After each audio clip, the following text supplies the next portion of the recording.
here with Roman Quinn from the Philadelphia Phillies. And as we all know, baseball is back now. Can you kind of just talk about how different the game is now from previous seasons due to COVID? It's a lot different. It's a lot of health protocols that we have to follow now. Wearing a mask at all times.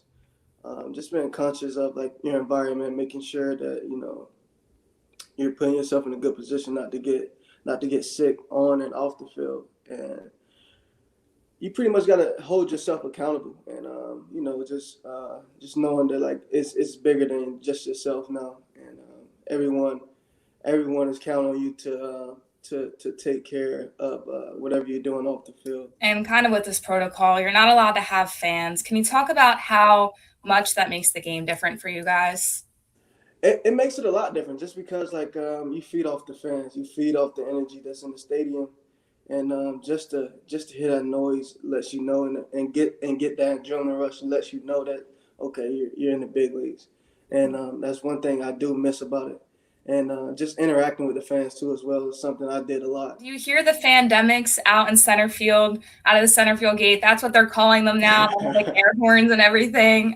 Oh, you hear it all, man. I heard it was a drum. It was pretty much a whole drum line out there the other Oh, night. wow. Yeah, so, it's fun, man. This is just to hear something is it's fun, and just to get a little bit of that support too as well. And also we can feel the energy too through, even though fans are not there. We know that the fans are wishing us the best as well.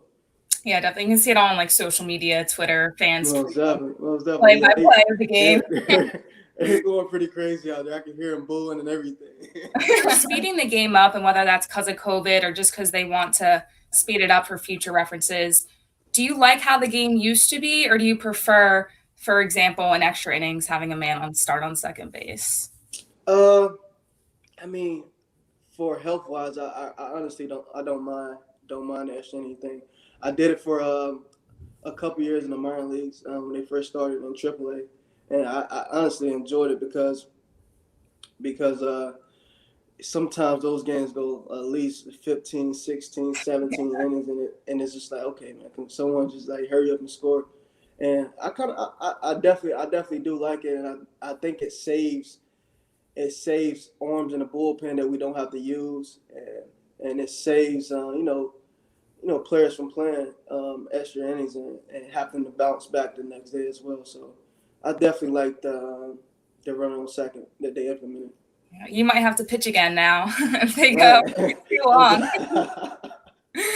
hopefully those days are over because last year I came in when the game was tied against the White Sox. We ran out of arms in the bullpen. It was like the 14th or the 15th inning. I pitched both innings. I pitched the 14th. Mhm. I got out of there with no runs. I was like, man, all right, we need to win this game. I'm trying to get out. You know what I mean? Then I had to go back out there and I gave up one run, so we ended up losing.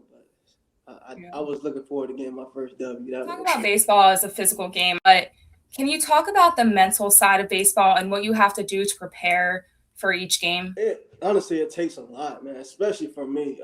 My past with injuries, and I have to stay up on my body, make sure I'm getting a proper rest, and make sure my recovery at night is good. Make sure I'm foam rolling, doing the soft tissue work that I need to do at night. Then to go to the field, to make sure my body is hot, to make sure I'm seeing the trainers, getting everything activated, and getting everything stretched. It takes a lot. It takes a lot. It's actually sometimes it's mentally draining, but you have to realize what the bigger picture is. Like I'm trying to stay healthy. I'm trying to stay on the field, and if I'm on the field, then I feel I'm good. Everything else take care of itself, and it's a whole routine that I go through daily, and it's pretty much mapped out in my head. So I know when I have a feel for when I need to when I need to do something like say we have a 7 o'clock game tonight, and depending on how my body is feeling, uh, I probably start a little later. I might heat my body up closer to game time to make sure I'm ready to go. Or if I'm not playing, then I like to get out there on the field early, get my work in, then and work from there. But it takes a lot, man. It's bigger than just a game. it's more than just a game. It teaches you life lessons and how to grind through different things and to adjust through the fly. And I, I definitely love this game for that reason. Talking about last year going into this year, you guys had Gabe Kapler as your head coach, and now it's Joe Girardi. Can you talk about that adjustment a little bit and how it's been having a different coach in the dugout? Um, yeah, Gabe was a great dude, man. He was a great dude. He meant well. It was just like he was his first time experience with managing. So you expect some mistakes from him, and but I still have a really good relationship with him today. Then I think the experience is the biggest thing. Now we have Joe, which is he's won a World Series, been with the Yankees, he's played with the Yankees, and you can just feel the difference. You know what I mean? It's just like a big brother and a little brother. You know, you can tell that the big brother is a little bit more experienced than the little brother, and the little brother is trying to find his way to become like the big brother. But I think it's one of those things where like it's experience. Joe is a great dude, and very thoughtful, caring too. You can tell that he's very competitive as well, and that's something I really enjoy with him. Thank you so much. That's all I have for All today. right, cool. I appreciate you. Thank Yeah, you. thank you I so much. appreciate